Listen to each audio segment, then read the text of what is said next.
Good morning, everyone. This is Mom April Danica, and we're gonna tackle about the personal development from Unit 1 to Unit 4.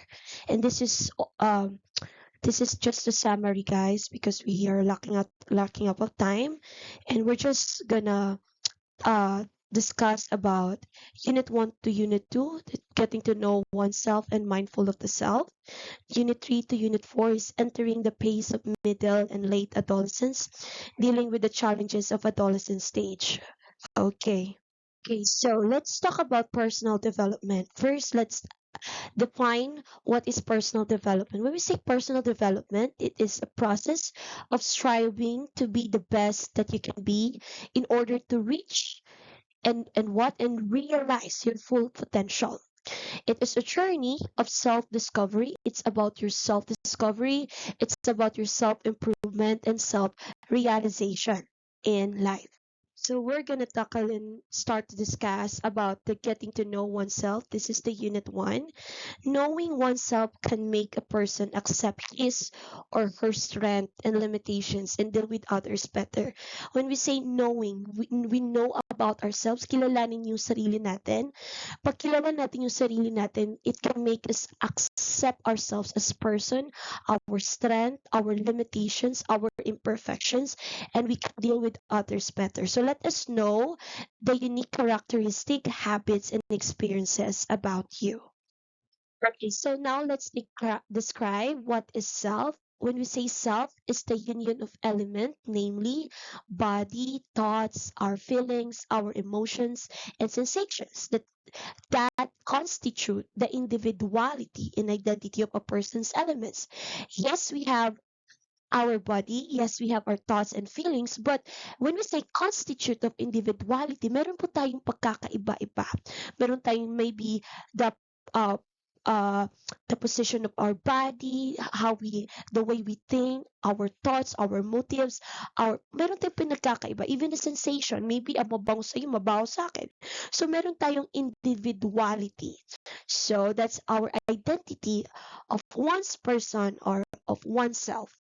So let's define the self concept. So there are two guys that really give us the self concept. The first one is the ideal self. What is ideal self? When we say ideal, from the word ideal, it is the self that you aspire to be. This is the self that you want to be.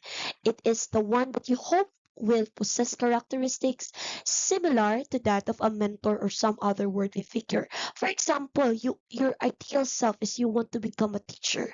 So what will you do to possess that character of being a teacher? That's the ideal self. So how about the actual self? It is the one you actually see for who you are now, not 10 years from now, but for who you are now, yourself, your characteristic now that you were nurtured or in some cases born to have. So that's the actual self. What is the reality? And what is the ideal self is that one you aspire to be. So, kailangan align yun, guys. Merong alignment, yung ideal self and actual self. About the self-concept, guys. When we say self-concept, it refers to your awareness of yourself. You are aware of yourself.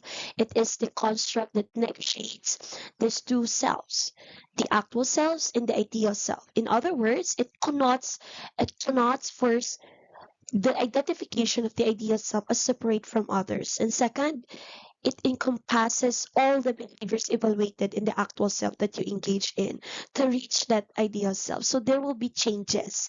Kasi kung gusto mong maging guro, kailangan mo talagang i-adjust yung sarili mo. Hindi pwede yung guro na palamura.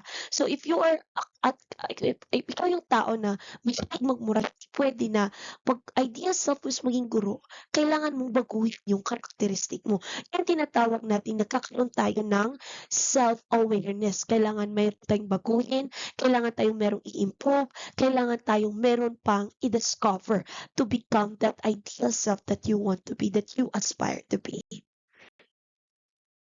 Are the factors that influence self-concept and self-esteem are the following: the way individuals compare themselves to others. When we compare ourselves to others, the extent to which they identify with other people, or maybe meron kang hinahangaang tao, and you want to be like her or you want to be like him, the way others react to them. So nagkakaroon tayo nang yung self-concept natin and self-esteem. It's either it's negative or it's positive.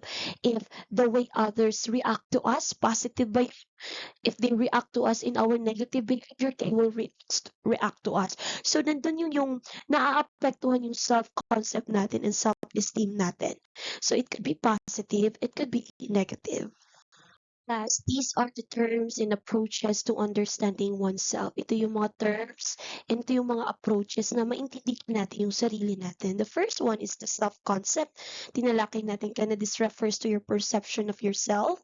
Ano yung gusto mo or ano yung perception mo sa sarili mo, how you define and understand yourself as a multidimensional. When we say multidimensional, it includes there the physical, the spiritual, the emotional, social, and moral as human being. For example, in physical aspect, how you will describe yourself. Are you thin? Are you chubby? Do you have fair skin or do you have white skin? That's how you define yourself. Spiritual aspect, are you godly person? Emotional aspect, are yung inner state mo ba is are you depressed? Are you okay? That's the kind of a multidimensional as a human being. That's self-concept about how you define and understand yourself. Self-esteem, guys, this refers to positive or negative self-evaluation. Ini-evaluate natin yung sarili natin. It could be positive or it could be negative. Maybe if some other reacts to you positively, then anong gagawin mo doon? You will react positively. If other people reacts to you of your bad behavior, ano yung paano mo i-evaluate yung sarili mo? Babaguhin mo ba yung pag-uugali mo based sa sinabi nila or ipagpapatuloy mo yun? So that's a positive or negative self-evaluation of the self-concept. So number three is the self-worth. This refers to how much you value yourself. Gaano ba natin binavalue yung sarili natin? How much we value ourselves because other people didn't value themselves. No? Tayo, how much we value ourselves. When we say self-efficacy, guys, it talks about the belief and confidence that you can accomplish tasks and control your environment. There are some tasks in our lives that ay kaya ko to. Ano lang to sa akin, madali lang to sa akin because we have our own strength, we have our differences, we have our own weaknesses. So that's self-efficacy, that's a belief and confidence. Kasi kung may mga bagay tayong pinapagawa sa atin na hindi natin kaya o hindi tayo confidence doon. Halimbawa, gusto tayong pakantahin, tapos wala talaga tayong talent na kumanta. Ko talaga kaya yun. Yung confidence, yung level of confidence was napakababa talaga. So that's self-efficacy, your belief and confidence that you can accomplish tasks and control your environment.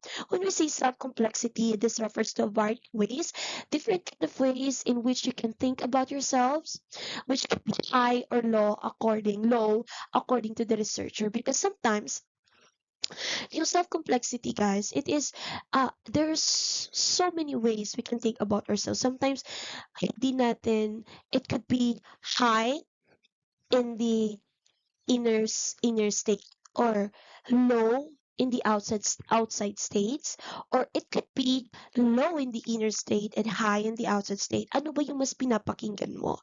Or maybe mas pinapaniwalaan mo yung mga tao, kung anong sinasabi ng tao sa'yo, or pinapaniwalaan mo kung ano yung pagkakilala mo sa sarili mo. That's self-complexity. Varying ways in which you can think about yourself.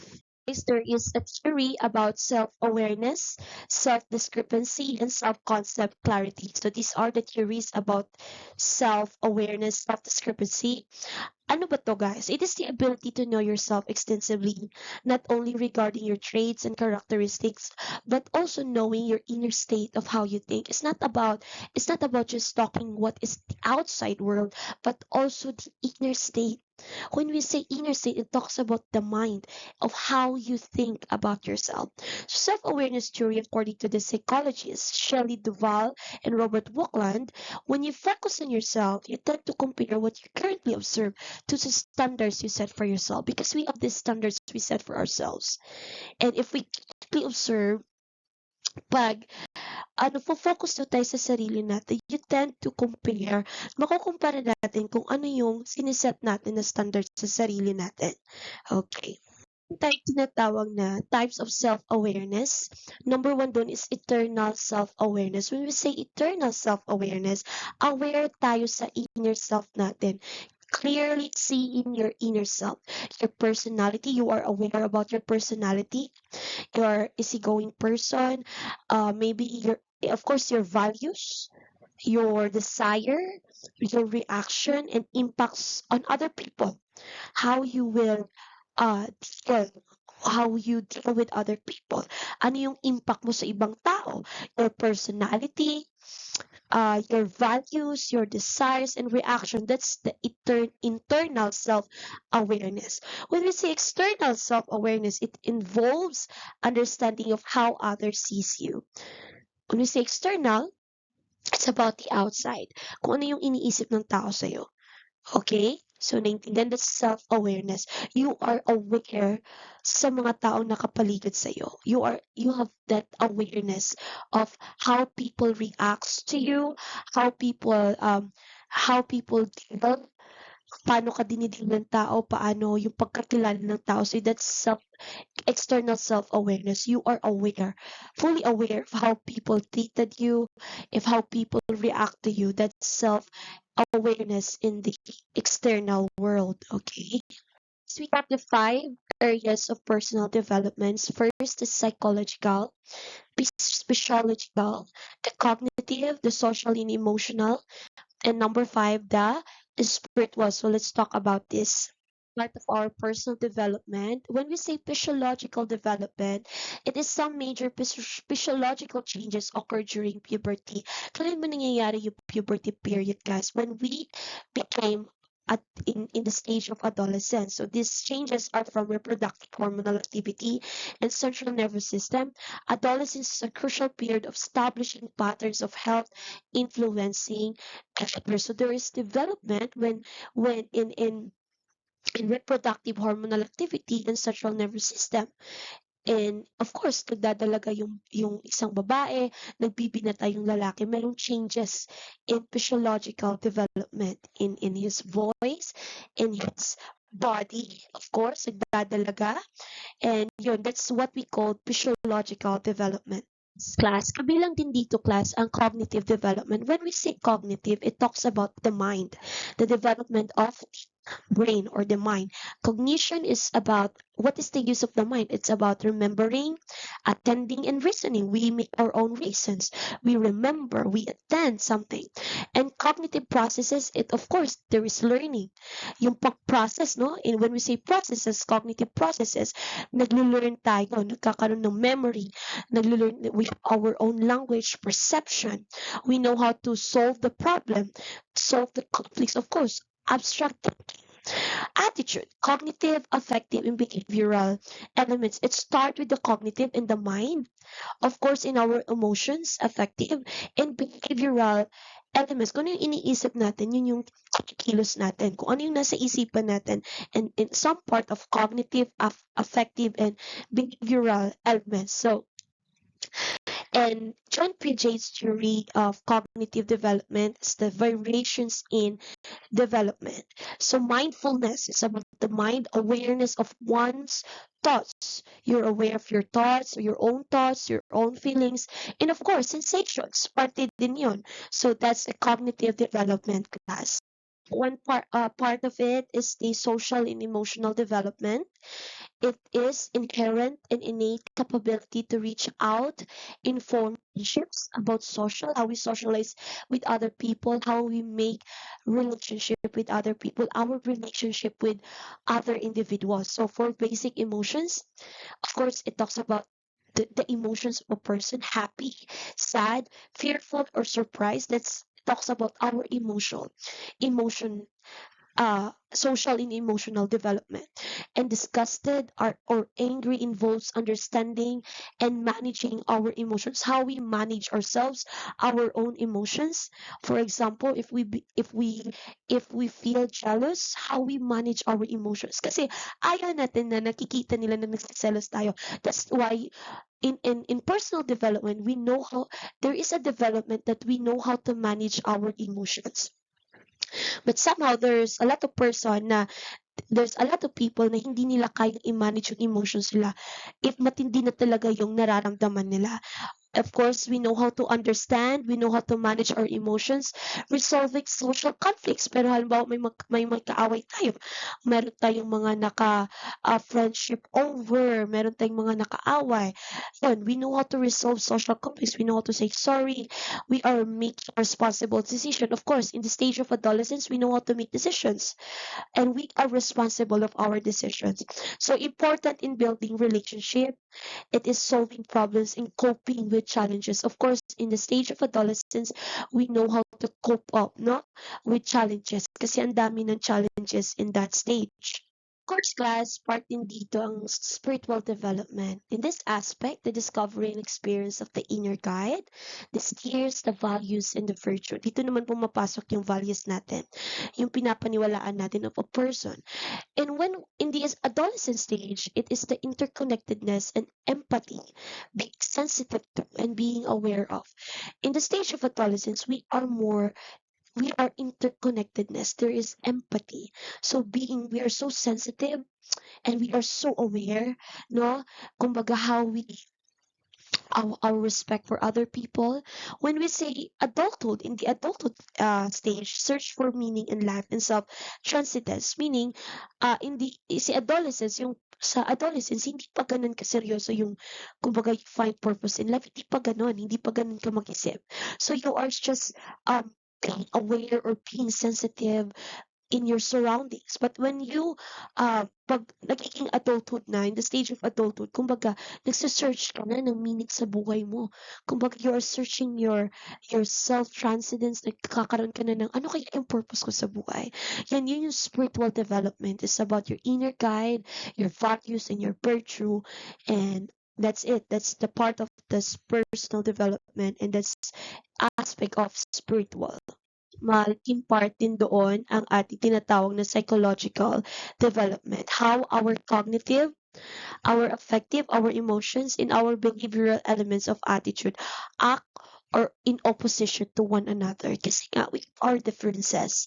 We have our own perception. Maybe, bakit pa nagkakaroon ng disagreements ang isang tao at ang dalawang tao? Because we have our own differences. We have our own perception. Maybe agree ka doon and maybe hindi siya agree doon. So, ganun yun. How we act or our attitude act or in opposition to one another. Kasi we cannot please everyone.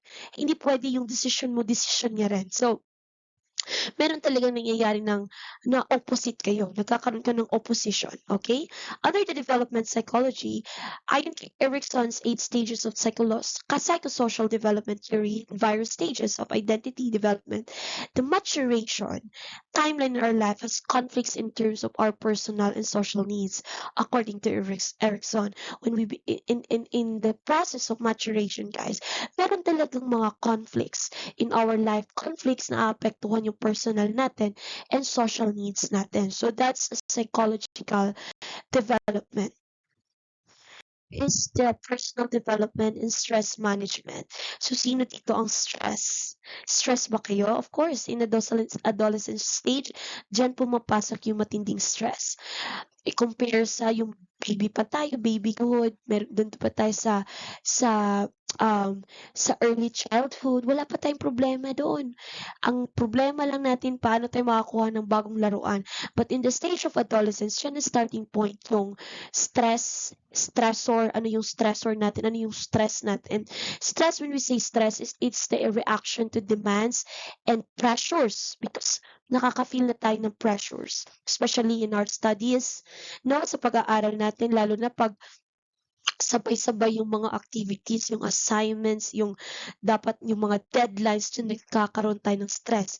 Yung pressure, yung demand sa atin, wala naman tayong magagawa kung ano yung utos ng guro, kung ano yung pinapagawa. Dahil kailangan gagawin natin kasi yun yung demands, how we react to the demands and pressure sa life. Hindi lang sa eskwelahan tayo na pressure, it could be in our family, it could be in our own relationship with other people, nagkakaroon tayo ng challenges. And yun kung paano yung ability natin to cope, how we handle stress, how we face challenges, how we react to the demands and pressures. So that is stress. Of course, when we say stress or any event, ano yung nagpapastress sa atin? It could be event, it could be force or condition that results in stress. So there are so many stressors in life.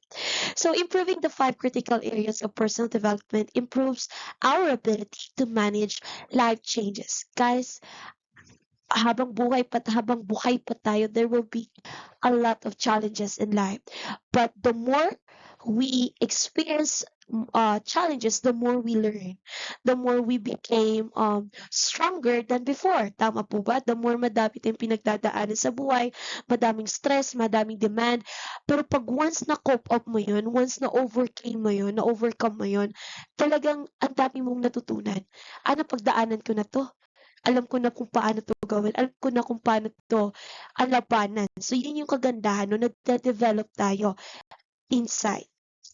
In this unit 3, so entering the phase of middle and late adolescence, bakit importante na maging aware tayo sa development na fini-face natin? Why it is important to be aware of the development that you are facing? For example, when you are in the stage of adolescence, maraming mga changes, maraming mga dapat mong baguhin. Of course, it could be your character.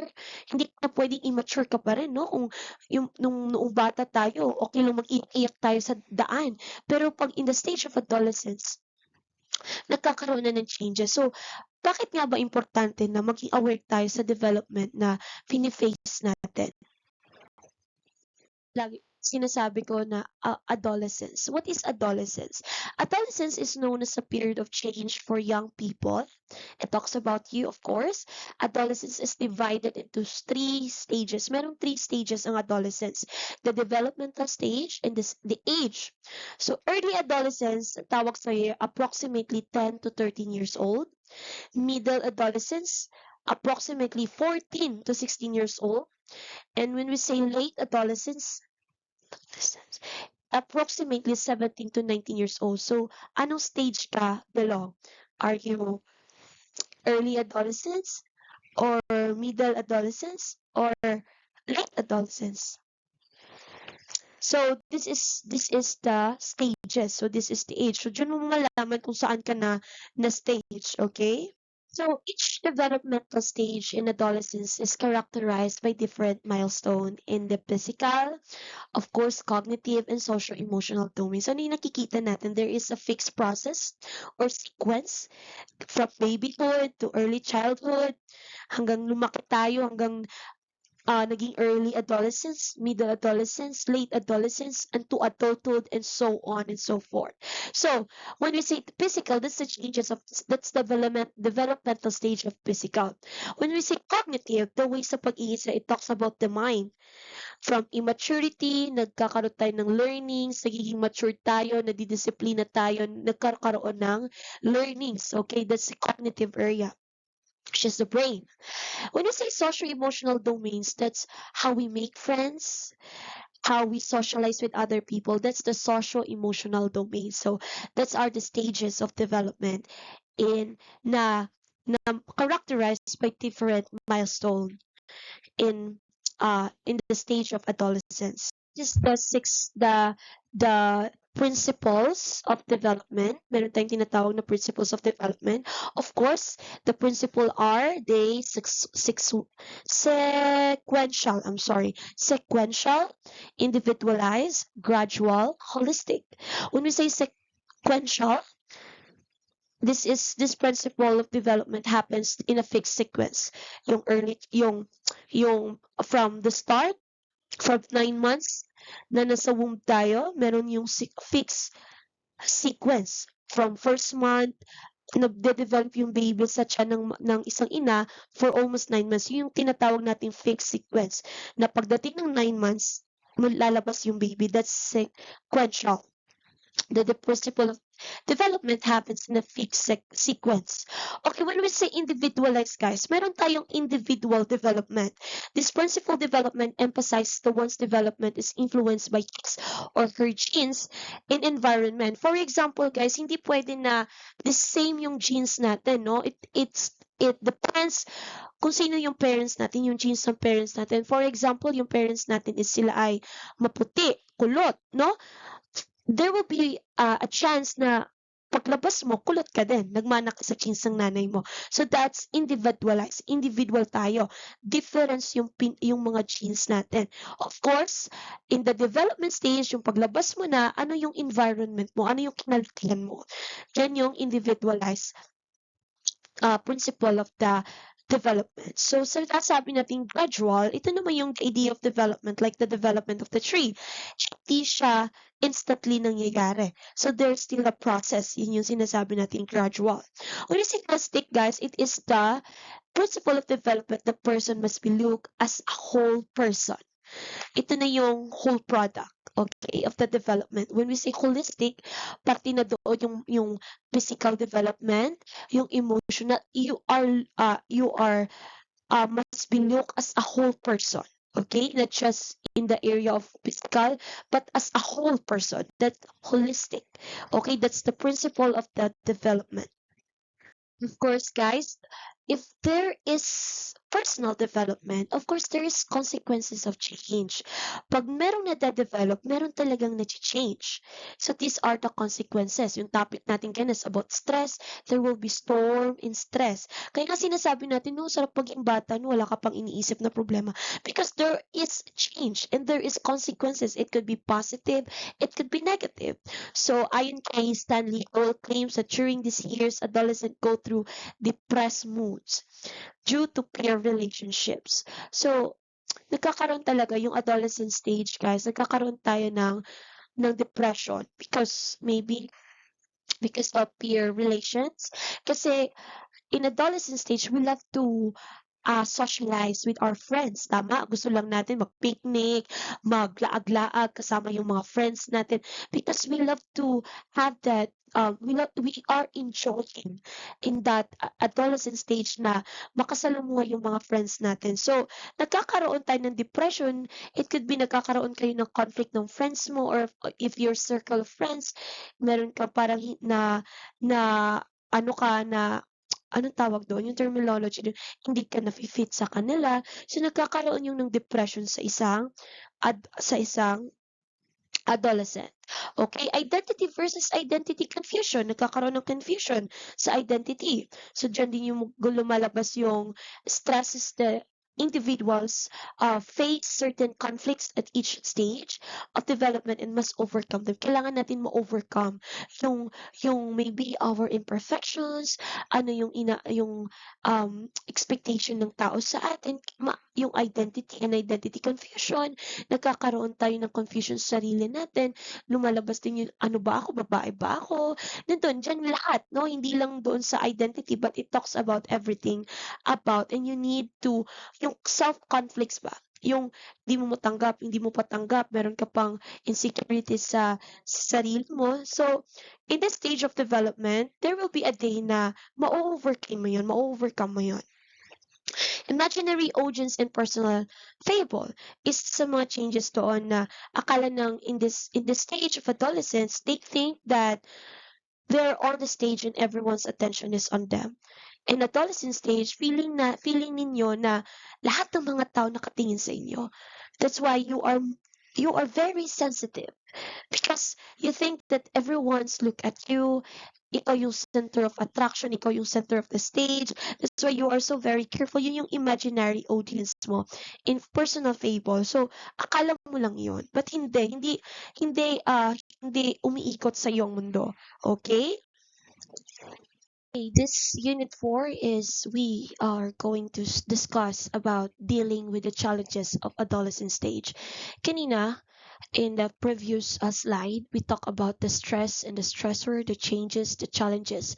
And one of the problem doon is in adolescent stage, they think about that they are the center of the stage, that every eyes look at them. So how we will deal with the challenges, how we will deal with that process or in that area of adolescent stage. So how can an individual deal with the challenges of adolescence positively? We're gonna talk about positively dealing with the challenges of adolescent stage.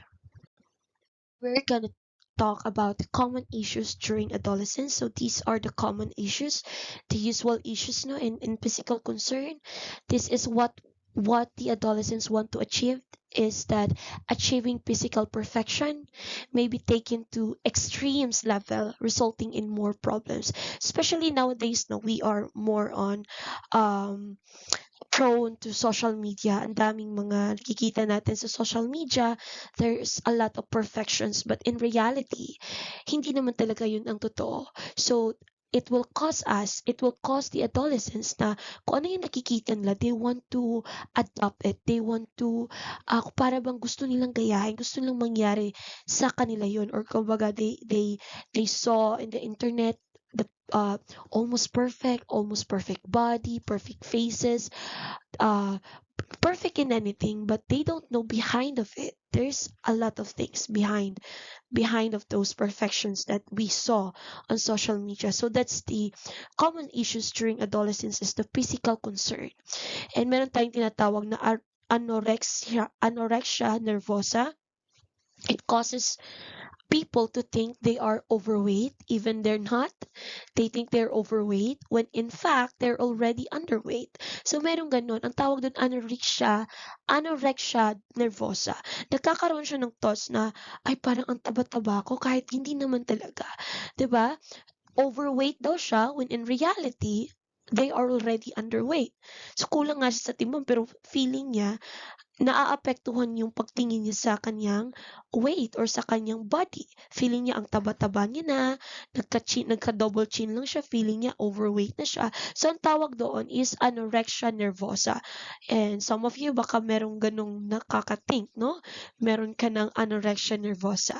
Pangalawa is bulimia nervosa. Ano naman ang bulimia nervosa? So, causes people to eat large amounts of food.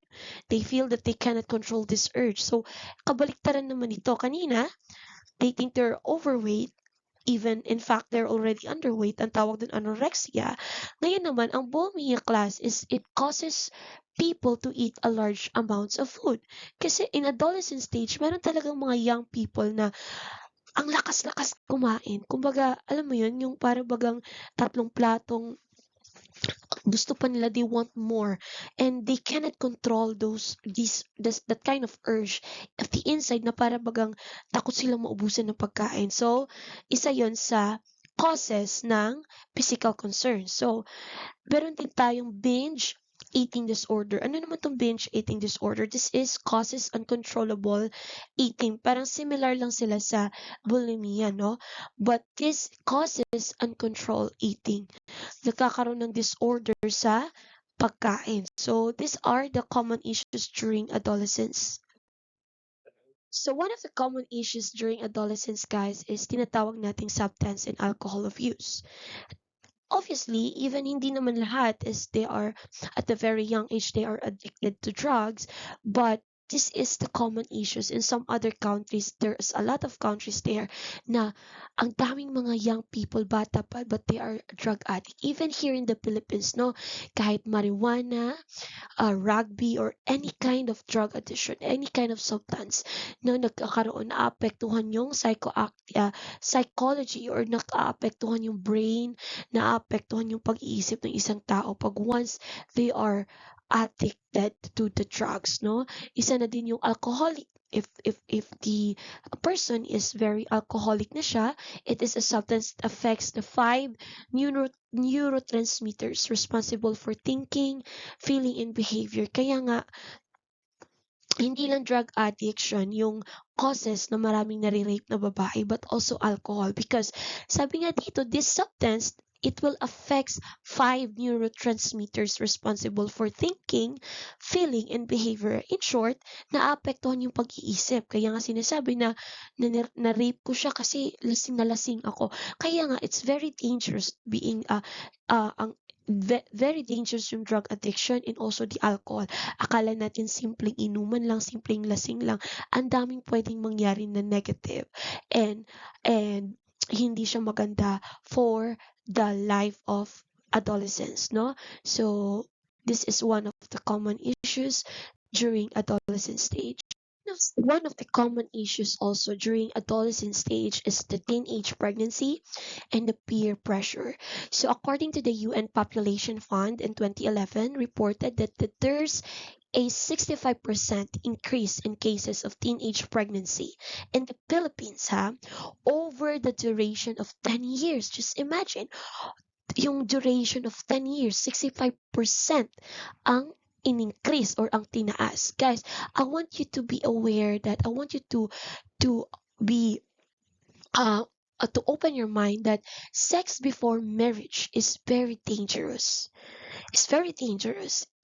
Sabihin na lang, it is sin in the eyes of God kasi sex is for or for married people or for married couple. Hindi talaga pwede yon sa mga hindi kasal. Kaya nga nagkakaroon ng teenage pregnancy because at the early age, they want to indulge of such things, no? Kailangan natin ma-educate na hindi po talaga pwede 'yon.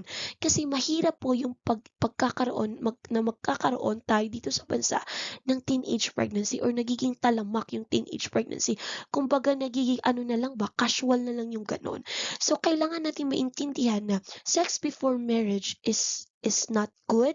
It's not good for you. There will be a lot of consequences if napasok tayo doon, no? Yes, there is a positive side, of course, na hindi naman lahat ng mga nagkaroon ng victim of teenage pregnancy na hindi sila naging successful. Yes, it's true, but ang dami pa rin na biktima ng teenage pregnancy na naghihirap talaga. Yung iba nga, tinatapon lang nila yung mga baby nila, binibigay lang kung saan-saan because they're not ready. Imagine, for example, 12 years old, 13 years old, victim na ng teenage pregnancy, what will happen? So it's very dangerous, guys. So I want you to be educated enough that sex before marriage is too dangerous, okay?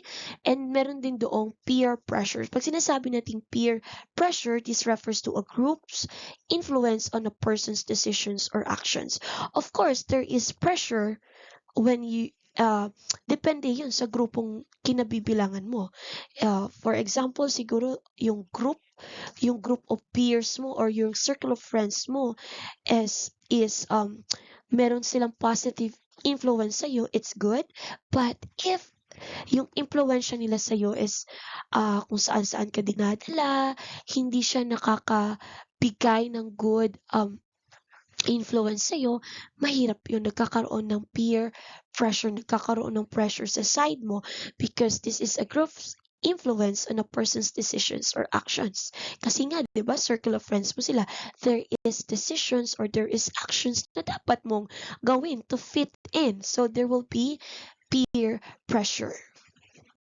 After we talk about the common issues of adolescent stage, right now we're gonna talk about the social and emotional competence. When we say emotional competence, it is the ability to manage emotional responses. And when we say social competence, is the ability to relate to others effectively. These are the positive sides or your efficacy, no? If you know how to manage your emotional responses, even you get offended, you know how to manage, no? Because there will be a lot of challenges, demands, and pressures. But if you know how to manage your emotional responses, then panalo ka doon. Even social competence, even how you socialize with other people, you have the ability to relate to others effectively. Marunong ka makihalubilo, you know how to deal with people, you know how to smile with them, even and you're not in good terms, that's social competence. So these are the two competence, which is the social and the emotional. So for our assignment, I assume na nagawa niyo na to, and the deadline will be November 8, 2023. And thank you for listening, and hopefully marami kayong naintindihan ngayon. And sige, see you for our next lessons. And God bless everyone. Ingat kayo.